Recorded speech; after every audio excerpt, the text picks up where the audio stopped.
నమస్తే, welcome to Aadan. నమస్తే రాజేష్ గారు.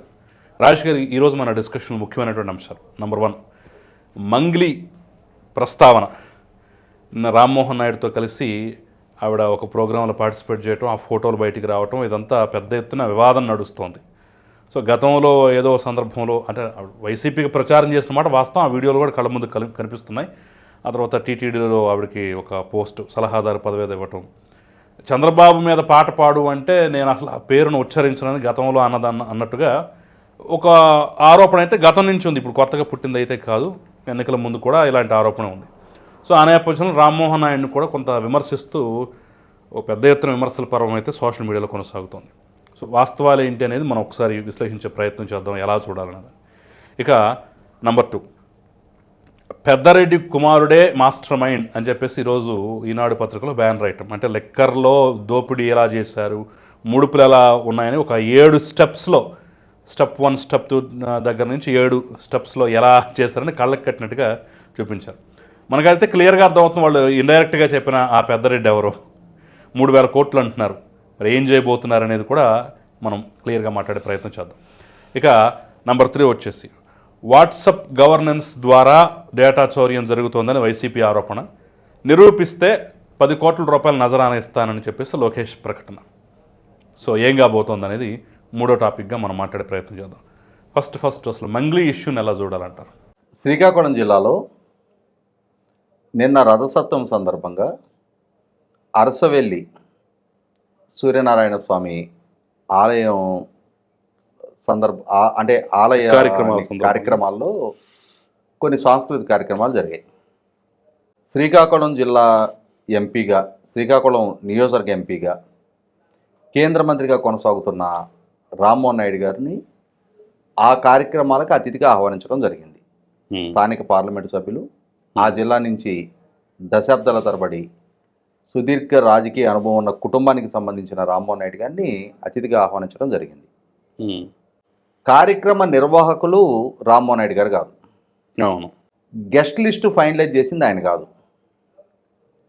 ఆయన పార్లమెంటు సమావేశాలు జరుగుతున్న సందర్భంలో ఒక పక్క కేంద్రంలో పార్లమెంటు సమావేశాలు జరుగుతూ ఉన్నాయి. అవును, తన నియోజకవర్గ పరిధిలో జరుగుతున్న ఒక కార్యక్రమానికి ప్రాధాన్యత ఇచ్చి ఆయన ఢిల్లీ నుంచి వచ్చి ఆ కార్యక్రమంలో పాల్గొని మళ్ళీ నిన్న వెంటనే నారా లోకేష్ గారు ఢిల్లీ పర్యటన సందర్భంగా మళ్ళీ ఆయనతో జాయిన్ అయ్యి ఢిల్లీ వెళ్ళిపోవడం జరిగింది.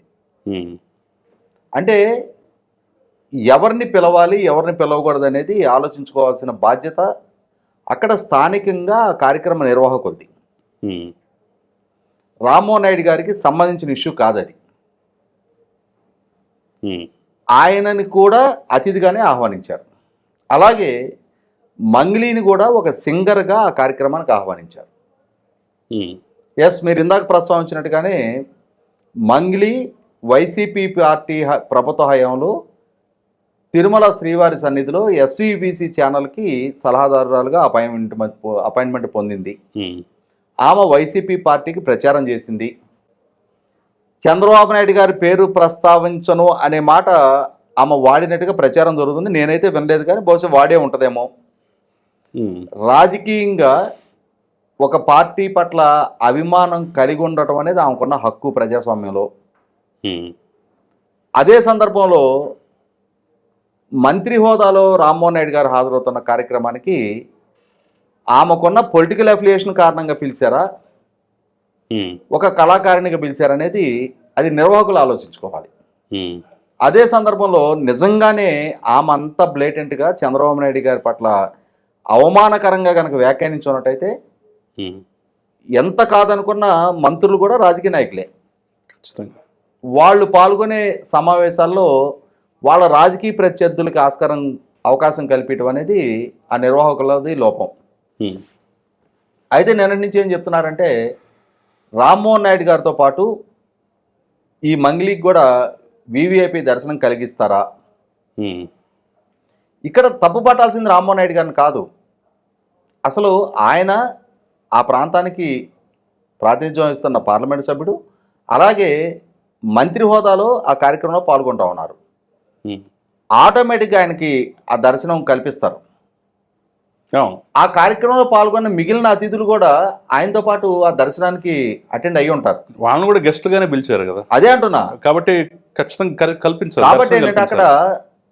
అది అంటే ఎవరిని పిలవాలి అనేది ఆలోచించుకొని రామ్మోహన్ నాయుడు గారు లాంటి ఒక తెలుగుదేశం పార్టీ నుంచి ప్రాతినిధ్యం వహిస్తున్న మంత్రి గారు పాల్గొంటున్న కార్యక్రమంలో వేరే కళాకారుని పిలిచి ఉండొచ్చు. అవును. అది ఆలోచించుకొని ఆ విధమైన ఆ రేషనాలిటీ మెయింటైన్ చేయాల్సిన బాధ్యత అవును. నిర్వాహకులది. ఇప్పుడు మీకు గుర్తుంటే సేమ్ ఇదే పరిస్థితి మొన్న కూడా తలెత్తింది. గౌతు శిరీష న్యూజివీడ్లో గౌతు లచ్చన్న విగ్రహావిష్కరణ, అక్కడ కూడా జోగి రమేష్ వంటి వాళ్ళని పిలవటం, ఆ రచ్చ మనం చూసే ఉన్నాం. ఇక్కడ ఒక అంశం అది. ఉమ్. గౌతు లచ్చన్న గారి విగ్రహావిష్కరణ కార్యక్రమం ఉమ్. ఒక కుల సంఘం ఏర్పాటు చేసింది. ఆ కుల సంఘం ఆ కులానికి సంబంధించిన అన్ని రాజకీయ పక్షాల్లో ఉన్న నాయకులను ఆహ్వానించింది. ఉమ్. అక్కడ రాజకీయంగా వైరి పక్షాలకు సంబంధించిన నాయకులు ఒకే వేదిక పంచుకోవడం జరిగింది. ఉమ్. జోగి రమేష్తో పోల్చి చూసుకున్నప్పుడు మంగ్లీ అంతటి స్థాయి నాయకురాలు కాదు. ఉమ్. కళాకారినిగానే ఆమె నోటెడ్. Yes yes. కళాకారినిగానే ఆమెకు ఎస్వీబీసీ ఛానల్ సలహాదారు పదవి ఇవ్వటం జరిగింది.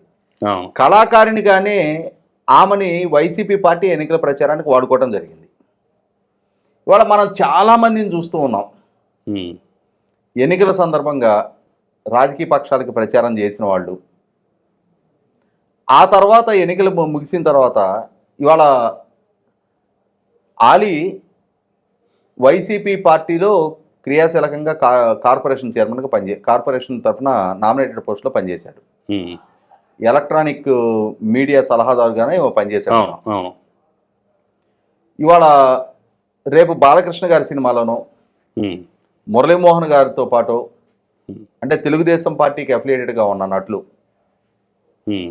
నారా రోహిత్ గారు వారి సినిమాల్లో రేపు ఎప్పుడన్నా ఆలీ ఒక నటుడిగా పనిచేశాడు అనుకో, ఉమ్. అది ఆ కాస్టింగు ఎంపిక చేసుకునే సందర్భంలో అన్నిసార్లు రాజకీయాలే పరిగణలోకి తీసుకోరు. అవును. అయితే ఇక్కడ నిజంగానే మంగ్లీ చంద్రబాబు నాయుడు గారి పేరు ప్రస్తావించను అనేంతటి దురుస్థానం కనుక ప్రదర్శించున్నట్టయితే ఉమ్. నిర్వాహకులు ఆమెను ఆహ్వానించకూడదు. ఖచ్చితంగా. కేంద్ర మంత్రి హోదాలో ఉన్న రామ్మోహన్ నాయుడు గారు ఒక సాధారణ కళాకారిణి కోసం అని చెప్పని ఉమ్. ఆయన స్థాయి తగ్గించుకొని ఈ అమ్మాయిని స్టేజ్ మీద నుంచి దింపేస్తేనే నేను పాల్గొంటా, లేదు ఆ అమ్మాయిని పిలిచారు కాబట్టి నా నియోజకవర్గ పరిధిలో జరుగుతున్న కార్యక్రమానికి నేను రాను అని చెప్పని ఆయన చెప్పలేరు. అవును. ఉమ్. ఇవాళ మనకి ఎర్రమనాయుడు గారు అబ్బాయే కావచ్చు, అవును. మనకి 36-37 సంవత్సరాల వయసున్న మన కళ్ళ ముందు పెరిగిన కుర్రాడే కావచ్చు, కానీ తాను 3వ లోక్సభకి ఎన్నికై ఉన్న బెస్ట్ పార్లమెంటేరియన్ అవార్డు గెలుచుకొని ఉన్న కేంద్ర మంత్రివర్గంలో కేబినెట్ మంత్రిగా కొనసాగుతున్న మంత్రి దేశానికి ప్రాతినిధ్యం వహిస్తూ ఉన్నాడు. అవును. అతని స్థాయిని ఇటువంటి అంశంలోకి లాక్కొచ్చి మనం పలచం చేయకూడదు. ఖచ్చితంగా. అతను అక్కడ ఆ నిమిషాన మంగ్లీ ఎలా అయితే చంద్రబాబు నాయుడు గారి పేరు నేను ప్రస్తావించనని తన కొరసబుద్ధి ప్రదర్శించుకుందో, బయట పెట్టుకుందో, అదే స్థాయిలో మంగ్లీ ఉంది కాబట్టి నేను స్టేజ్ మీద పాల్గొన్నని చెప్పని కనుక రామ్మోహన్ నాయుడు గారు వ్యాఖ్యానించో వ్యవహరించో ఉన్నట్టయితే రామ్మోహన్ నాయుడు గారి స్థాయి తగ్గేది. ఖచ్చితంగా. ఆయన దర్శనానికి వెళ్తున్న సందర్భంగా ఆ కార్యక్రమానికి ఆహ్వానితురాలుగా వచ్చిన మంగ్లీకి కూడా దర్శన సౌకర్యం కల్పించడం అనేది లేదు. కేంద్ర మంత్రితోటి ఫోటో తీయించుకోవటం వల్ల రామ్మోహన్ నాయుడు గారి స్థాయి తగ్గలా. మంగ్లీలో ఒక రకమైన గిల్టీనెస్, అరే ఆ రోజు నేను చంద్రబాబు నాయుడు గారి పేరు పట్ల ఈ విధంగా వ్యాఖ్యానించాను, ఇవాళ ఈ పార్టీలో కేంద్ర మంత్రిగా ఉన్న ఆయన నా పట్ల వివక్ష ప్రదర్శించలేదనే ఒక గిల్టీనెస్ ఆమెలో కలుగుతుంది. రామ్మోహన్ నాయుడు గారి స్థాయి ఏం తగ్గదు. కళాకారిణిగా ఉన్నప్పుడు కళాకారిణికి వ్యక్తిగా ఆమెకి రాజకీయపరమైన అఫిలియేషన్ ఉంటే ఉండవచ్చు. తెలుగుదేశం పార్టీ ఒక పాట పాడమని పిలిచారు, నిన్ను సున్నితంగా తిరస్కరించు. నేను వైసీపీ పార్టీ పట్ల రాజకీయంగా అభిమానం పెంచుకోనున్నా, నేను కళాకారిణిగా నేను పాటలు పాడటం వేరు, రాజకీయపరమైన పాటలు పాడాల్సి వస్తే నేను వైసీపీకి తప్ప నేను వేరే పార్టీకి పాడనని చెప్పుకో. ఇప్పుడు నల్గొండ గద్దరు ఉన్నారు, ఆయన ప్రతి పార్టీకి ఆయన పాటలే కదా, ఇప్పుడు ఆ పార్టీ ఈ పార్టీ అని తేడా లేదు కదా. అందువల్ల లేదు, నేను వైసీపీ పార్టీలో ఆ ప్రభుత్వంలో నాకు ఆర్థిక ప్రయోజనం చేకూరుతా ఉంది, నేను ఆ పార్టీ పట్ల నన్ను గుర్తించి గౌరవించి నాకు ఒక స్థాయి కల్పించినందుకు నేను ఆ పార్టీ పట్ల లాయల్టీతో ఉన్నానని చెప్పని చెప్పుకో. నేను చంద్రబాబు నాయుడు గారి పేరే ప్రస్తావించనని చెప్పని చెప్పుంటే మాత్రం 100% అది మంగ్లీ చాలా పెద్ద తప్పు చేసినట్టుగానే భావించాలి మనం. అటువంటి ఆమెని నిర్వాహకులే విచక్షణ పాటించి రామ్మోహన్ నాయుడు గారు అక్కడ స్థానిక నాయకులు పాల్గొనే సభకు ఆహ్వానించకూడదు. ఇక్కడ ఇంకొక వాదన కూడా వినిపిస్తోందండి, అంటే దీన్ని విమర్శిస్తూనే ఒక పక్క కామెంట్ చేసేవాళ్ళు, ఇప్పుడు రాజకీయవేత్తలకి ఇంత లోతుని ఇవన్నీ తెలిసే అవకాశం ఉండదు, కార్యకర్తలమైన మనకి సోషల్ మీడియాలో పనిచేస్తున్న వాళ్ళకి ప్రతి వివాదం మీద ఒక అవగాహన ఉంటుంది తప్ప ఎక్కడో మంగ్లీ ఆ రోజు అలా అందని రామ్మోహన్ నాయుడికి గుర్తుండే అవకాశం ఉండదు, తెలిసే అవకాశం కూడా ఉండదు, ప్రతిదీ మనం ఫాలో అయినంత ఇదిగా ఫాలో అవ్వం కదా. సో అక్కడ ఆయన అసలు వివాదంలోకి లాక్కూడదు, వదిలేయండి అనేటటువంటి ఈ యొక్క వాదన ఎలా చూడాలంటారు? నేను ఇందాక చెప్తుంది అదే. రామ్మోహన్ నాయుడు మన దృష్టిలో మన కళ్ళ ముందు పెరిగిన కుర్రాడు కావచ్చు, కానీ తను 3వ సారి లోక్సభకి ఎన్నికై ఉన్న కేంద్ర మంత్రి. ఆంధ్రప్రదేశ్ రాష్ట్రంలో ఏ కళాకారిని ఏం మాట్లాడింది, సోషల్ మీడియాలో ఏ పోస్ట్ ఏం ట్రోల్ అవుతుంది అనేది వీటినన్నింటినీ పరిగణలోకి తీసుకొని పరిశీలించే అంతటి సావకాశం రామ్మోహన్ నాయుడు గారికి దక్కదు. ఇటువంటి వివాదంలోకి తన తీసుకొచ్చి తన స్థాయిని మనం పలసం చేస్తున్నాం. ఇవాళ దేశం రామ్మోహన్ నాయుడు పట్ల చాలా గర్విస్తూ ఉంది. పార్లమెంటులో సహచర అన్ని పక్షాలకి సంబంధించిన పార్లమెంటు సభ్యులు తనకిస్తున్న గౌరవ మర్యాదలు చూస్తే, అరే మన తెలుగు బిడ్డ, మన కళ్ళ ముందు పెరిగిన బిడ్డ ఇంతటి గౌరవ మర్యాదలు సంపాదిస్తున్నాడని చెప్పి మనం గర్వంగా చెప్పుకుంటాం. చెప్పుకునే స్థాయిలో తను రాణిస్తూ ఉన్నాడు.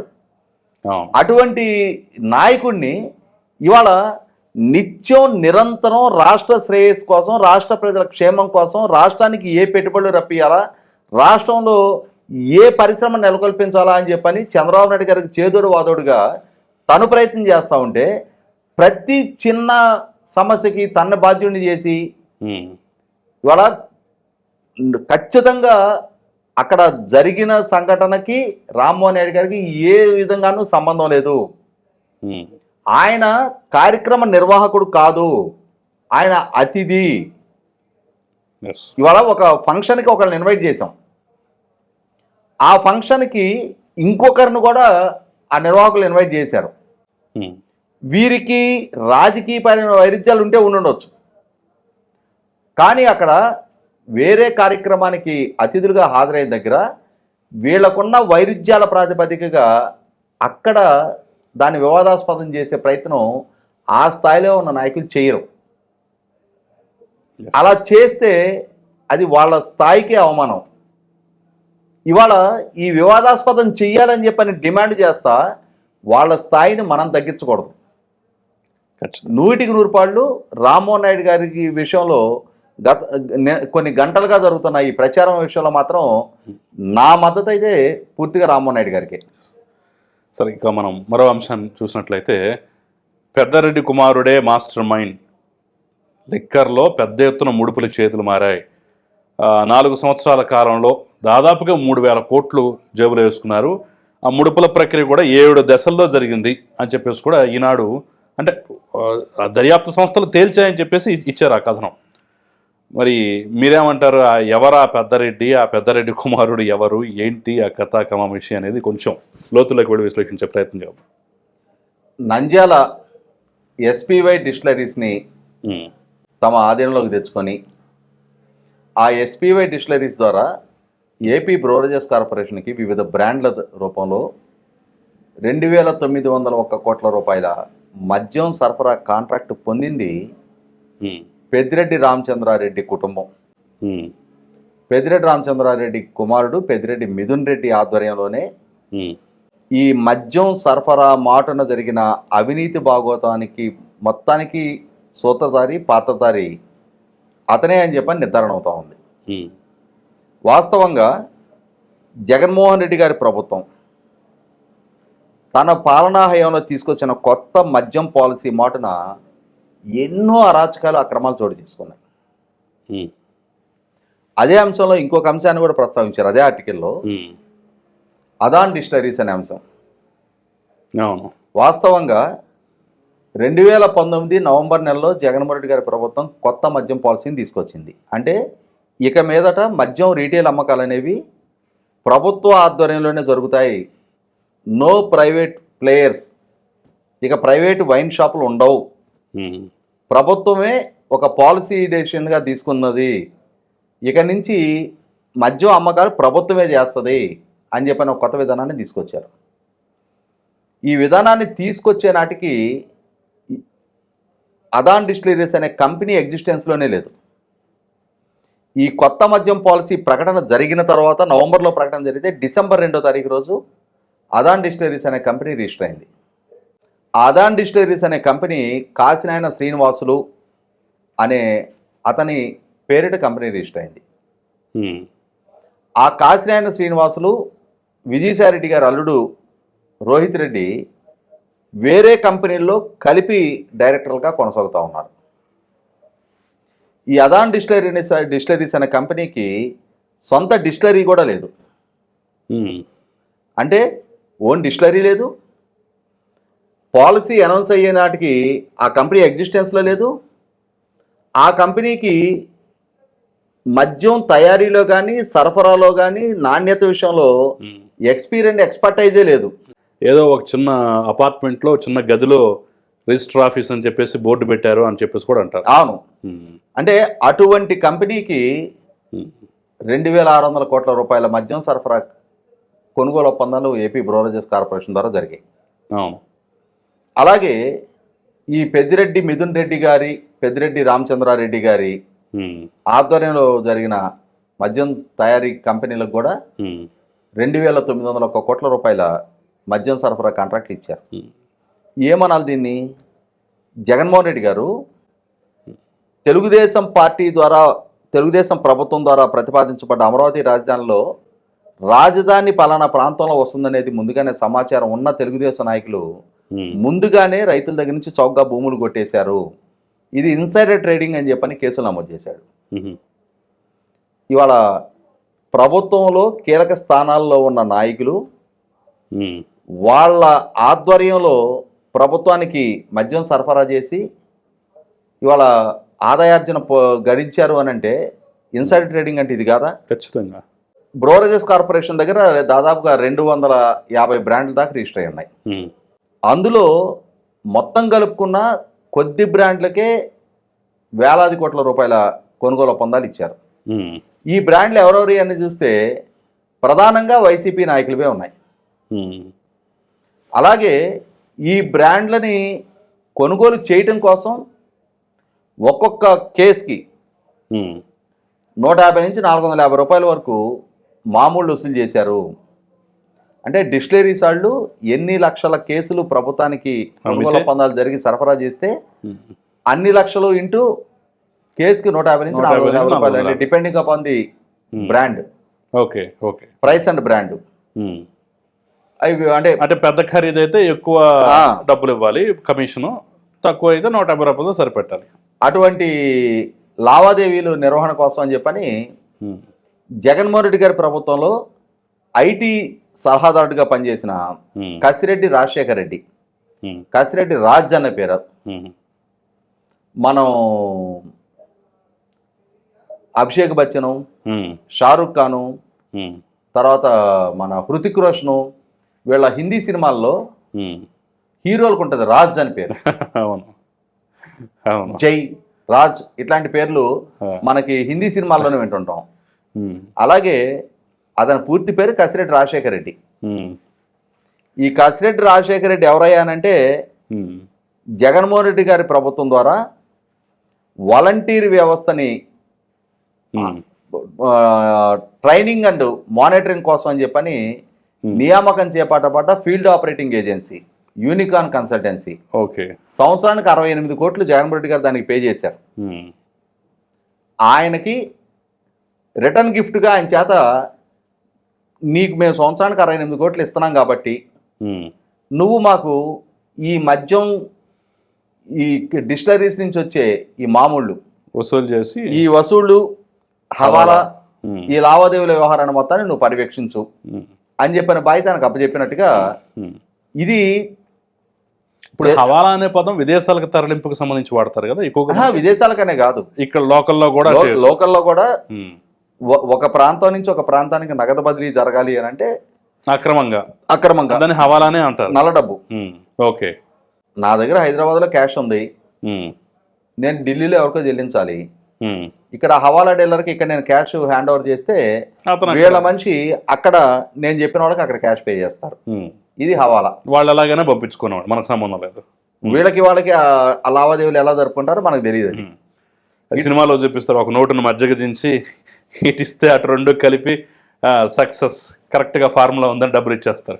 అయితే ఇక్కడ ఉమ్, ఈ జగన్మోహన్ రెడ్డి గారి పాలనా హయాంలో జరిగిన మద్యం అక్రమాల లావాదేవీల గురించి, ఉమ్, అవినీతి గురించి ఎన్డీఏ కూటమి ప్రభుత్వం అధికార బాధ్యతలు చేపట్టిన వెంటనే అసెంబ్లీ వేదికగా సాక్షాత్తు రాష్ట్ర ముఖ్యమంత్రి గారు ఒక వైట్ పేపర్ రిలీజ్ చేశారు. అవును. ఆ వైట్ పేపర్ రిలీజ్ చేసిన సందర్భంగానే ఈ కేసుల కమిషన్ల భాగవతం అసెంబ్లీలో చర్చనీయాంశమైంది. ఉమ్, ఆ రోజు నిర్ధారణ చేసిన ప్రకారమే 3,000 కోట్ల వరకు అవినీతి జరిగిందని చెప్పని నిర్ధారణ చేశారు. అవును. అయితే ఇక్కడ ఇంకొక కీలకమైన అంశం ఏంటి అంటే ఒక్కొక్క కేసు మీద వసూలైన కమిషన్ల ప్రాతిపదికగా ఈ 3,000 కోట్లు. ఉమ్, కానీ అసలు భాగవతం వేరే ఉంది. ఉమ్, ఇవాళ డిస్టరీస్ నుంచి బ్రోవరేజెస్ కార్పొరేషన్కి మద్యం అమ్మితే ఉమ్, 16 రూపాయలకి బ్రోవరేజెస్ కార్పొరేషన్కి ముడితే దాని మీద 84 రూపాయలు ప్రభుత్వానికి పన్ను రూపంలో అదనంగా యాడ్ చేసి 100 రూపాయలకి అమ్ముద్ది బ్రోవరేజెస్ కార్పొరేషన్ షాపుల ద్వారా. ఉమ్, అంటే అఫీషియల్గా డిస్క్లోజ్ చేస్తే అమ్మకం జరిగే ప్రతి 100 రూపాయల్లో 84 రూపాయలు ప్రభుత్వానికి వెళ్తాయి, ప్రభుత్వానికి. 16 రూపాయలు డిస్టిలరీస్కి వస్తాయి. ఉమ్, అదే బ్రోవరేజెస్ కార్పొరేషన్కి డిస్క్లోజ్ చేయకుండా డైరెక్ట్గా షాపులకు పంపించారు, ఉమ్, షాపుల్లో అమ్మిచ్చారు. అదే 100 రూపాయలకి ఇది కూడా అమ్మిచ్చారు. ఉమ్, ఈ 84 రూపాయలు ఈ బెనిఫిట్ ప్రభుత్వానికి జమ కావాల్సిన బెనిఫిట్ ఎవరికి దక్కుతుంది? అక్రమార్కులకి, డిస్టిలరీస్ వాళ్ళకి, ఈ షాపుల్లో సేల్స్ బాయ్కి, దీనికి సహకరించిన అధికారులకి, ఉమ్, దీన్ని పెంచి పోషిస్తున్న నాయకులకి. అంటే ప్రభుత్వానికి దఖలపడాల్సిన ఆదాయాన్ని అన్అఫీషియల్గా non duty paid liquor NDPL.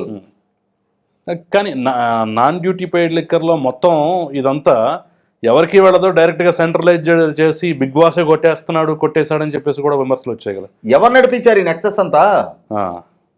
Big boss. ఇవాళ డిస్టిలరీస్ నుంచి డైరెక్ట్గా షాపులకు వస్తుంది. ఈ అంటే ఎండ్ యూజర్ బిగ్ బాస్ అయ్యి ఉండొచ్చు, కానీ ఈ ఆపరేషన్ నిర్వాహకులు ఎవరు? ఈ కసిరెడ్డి రాజ్. మనం చూడగానే ఎవరి రాజు, ఎవరన్నా నార్త్ ఇండియన్ ఏమన్నా అని అనుకోవాలి. ఇక్కడ మనకి ఇంకొక కోయిన్సిడెన్స్ కూడా గుర్తుపెట్టుకోవాలి. నాటి డీజీపీ కసిరెడ్డి రాజేంద్రనాథ్ రెడ్డి, అవును, మరి ఈయన కసిరెడ్డి రాజశేఖర్ రెడ్డి. మరి ఇంటి పేరు ఒకటా లేకపోతే బంధుత్వాలు ఏమైనా ఉన్నాయా, దాయాదులా ఏంటనేది కూడా మనకు తెలియదు. కానీ ఒకటైతే వాస్తవం, జగన్మోహన్ రెడ్డి గారి పాలనా హయాంలో మద్య నిషేధం చేస్తానని వాగ్దానం చేసి అధికారంలోకి వచ్చిన జగన్మోహన్ రెడ్డి గారు మద్య నిషేధం మాట దేవుడెరుగు, కానీ మద్యాన్ని అడ్డం పెట్టుకొని జగన్మోహన్ రెడ్డి గారు, వాళ్ళ శ్రేణులు, వాళ్ళ నాయకులు, అలాగే ఈ కసిరెడ్డి రాజులు, ఇటువంటి వాళ్ళు కూడా వేల కోట్ల రూపాయల లావాదేవీల్లో తలమునకలయ్యారు. ప్రజలు ఈ తప్పుడు వాగ్దానాల జడివానలో మన వంచనకు గురయ్యామని చెప్పని రిలీజ్ అయ్యారు. కాబట్టి ఎవరికి ఏ స్థాయి ఫలితాలు ఇవ్వాలో ఆ స్థాయి ఫలితాలు ఇచ్చారు. సో ఇక్కడ ఇంకో డౌట్ ఏంటంటే, ఇప్పుడు మామూలుగా ఈ లెక్క ప్రకారం ఇచ్చే కేసులకి ముడుపులు 150 నుంచి 450 వేసుకుంటే 3,000 కోట్లు బిగ్ బాస్కు చేరింది. మీరు ఇందాక చెప్పినట్టుగా నాన్ డ్యూటీ పెయిడ్ లిక్కర్ ఉంది కదా, దాని ద్వారా ఎన్ని వేల కోట్లు చేరుంటుంది అంటారు బిగ్ బాస్కి? అంటే అంతా పోగా అందరు తినంగా. ప్రభుత్వ అంచనా ఏంటి అంటే దాదాపుగా గత 5 సంవత్సరాల మద్యం అమ్మకాలని పరిగణలోకి తీసుకుంటే 650 షాపుల ద్వారా ఈ ఎన్డీపీఎల్ అమ్మకాలు జరిగినాయి అని చెప్పని మేము భావిస్తూ ఉన్నారు. నా ఉద్దేశం అయితే అసలు దొంగతనానికే ఆస్కారం కలిగి ఉంటే ఒక లాకర్లో నాకు ₹1 డబ్బు పెట్టుంది, నాకు 10 లక్షలు చాలు కదా అని చెప్పని 10 లక్షలు మాత్రమే తీసుకొని వెళ్ళి అంతటి ఉత్తములు ఎంతమంది ఉన్నారు? లేరు కదా. ₹500 నోటు కూడా మిగల్చకుండా మొత్తానికి మొత్తం లూటీ చేసుకెళ్లేవాళ్ళే కదా ఉండేవాళ్ళ.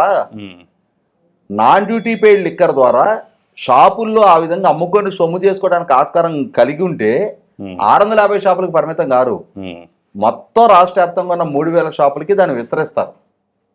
కాబట్టి ఆ విధంగా రాష్ట్ర వ్యాప్తంగా బ్రోవరేజెస్ కార్పొరేషన్ ద్వారా సప్లై అయిన మందే కాకుండా డిస్టిలరీస్ నుంచి డైరెక్ట్ గా సప్లై చేసిన NDPL మందు కూడా అమ్మకాలు జరిగిన దాని మీదుగా వచ్చే లాభాలు లెక్కేసుకుంటే కనీసం 50-60 వేల కోట్ల రూపాయల దోపిడీకి పాల్పడి ఉండాలి. ఇప్పుడు ఈ కమిషన్ల మీద వచ్చిన అమౌంటే 3,000 కోట్లు కనిపిస్తుంది చిల్లర. ఈ లెక్కన దాంతో పోల్చుకుంటే కేసుకి 150 నుంచి 450 రూపాయలు వసూలు చేస్తేనే. అట్లాంటిది అమ్మే ప్రతి అమ్మకంలో 84% NDPL. కాబట్టి అధికారిక అమ్మకాల్లో ఒక 40% 30% అమ్మకాలు జరుగున్నా కూడా 50,000 కోట్లు కనీసంగా ఆదాయం దక్కడానికి ఆస్కారం ఉంది.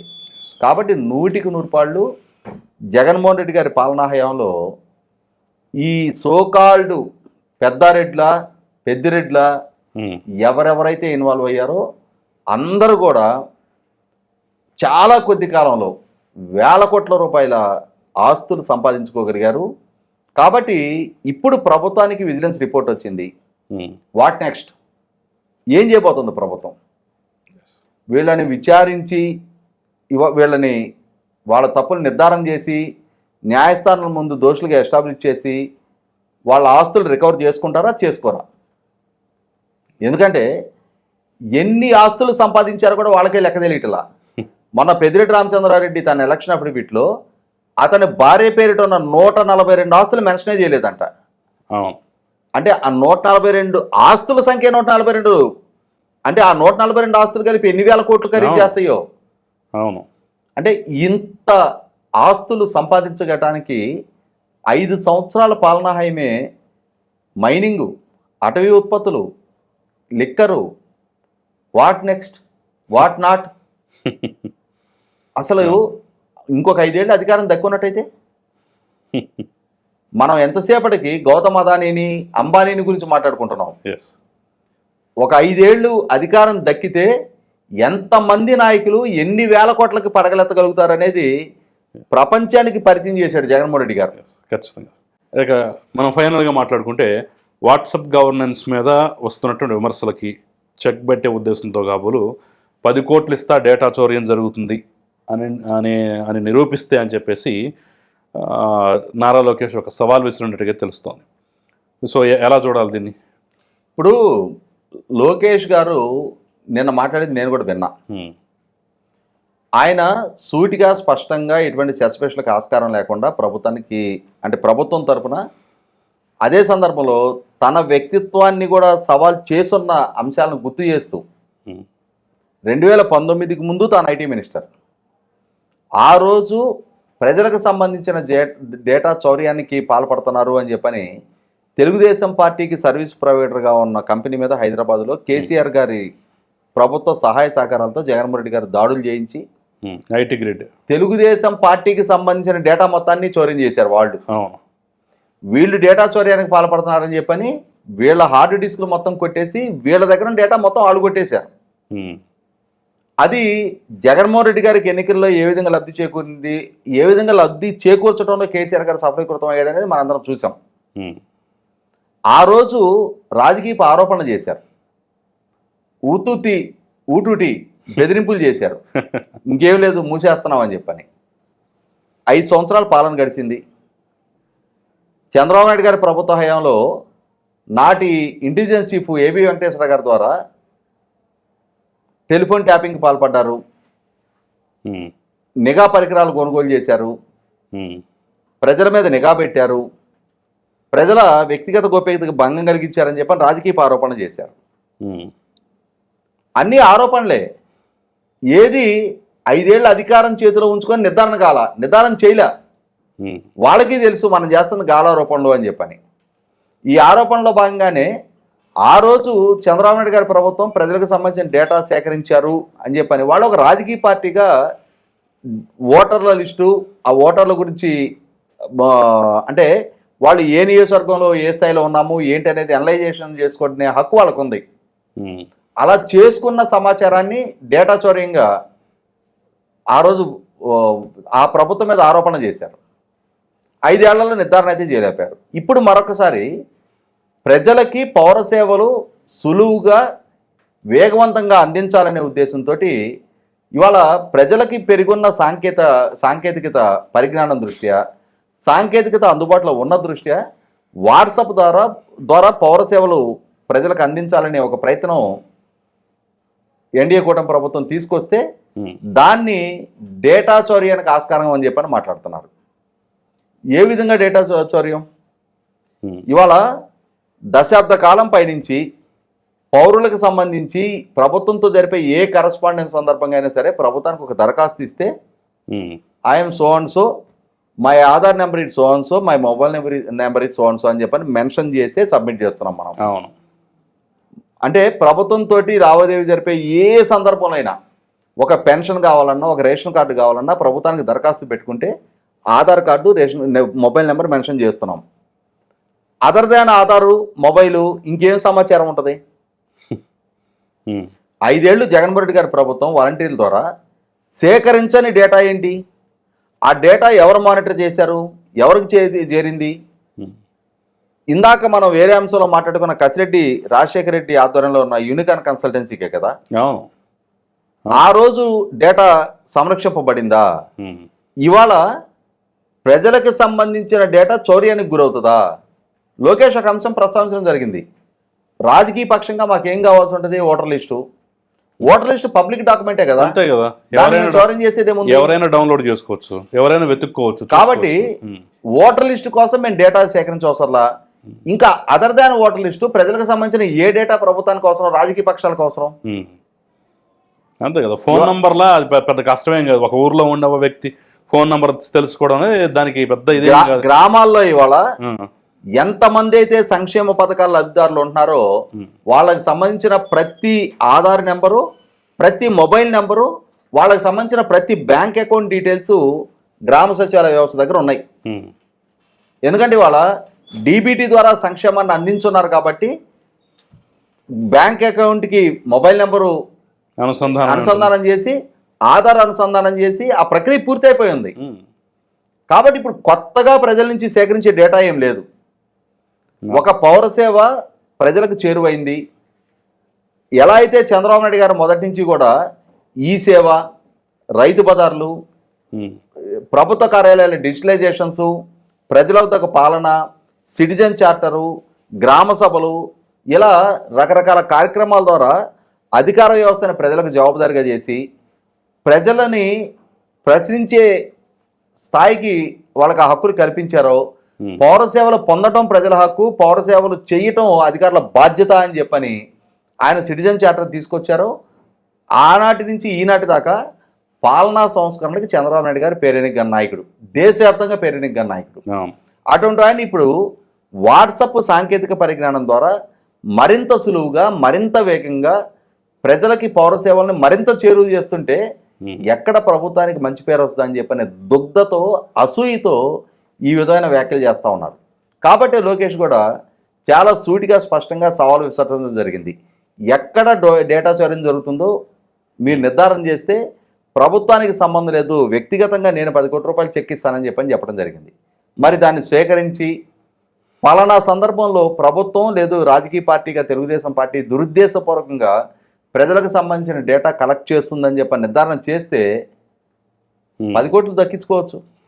ఇవాళ కౌన్ బనేగా కరోడ్పతికి వెళ్ళి అక్కడ వేసే ప్రశ్నలన్నిటికీ సమాధానం చెప్పి ₹1 కోటి దక్కుతాయో లేదో గ్యారంటీ లేదు. కానీ ఇక్కడైతే లోకేష్ విసిరిన సవాళ్ళకి స్పందించి దాన్ని నిర్ధారణ చేయగలిగితే 10 కోట్లు అయితే గ్యారంటీకి దక్కుతాయి. ఖచ్చితంగా. మీకు ఇంకొక ఇందుట్లో అంశం ఏంటంటే జగన్మోహన్ రెడ్డి పెట్టిన పథకాల విధానాలనే కాపీ కొట్టాడు చంద్రబాబు అని చెప్పేసి మొదట్లో విమర్శలు చేసి వాట్సాప్ గవర్నెన్స్ ఆ రోజే తీసుకొచ్చాడు, 2023లోనో 24లోనో తీసుకొచ్చాడని చెప్పేసి వీళ్ళే ప్రచారం చేసుకున్నారు వాళ్ళ వెబ్సైట్లో, వాళ్ళ సోషల్ మీడియాలో. ఇప్పుడు వచ్చి మళ్ళీ డేటా చౌర్యం అంటున్నారు.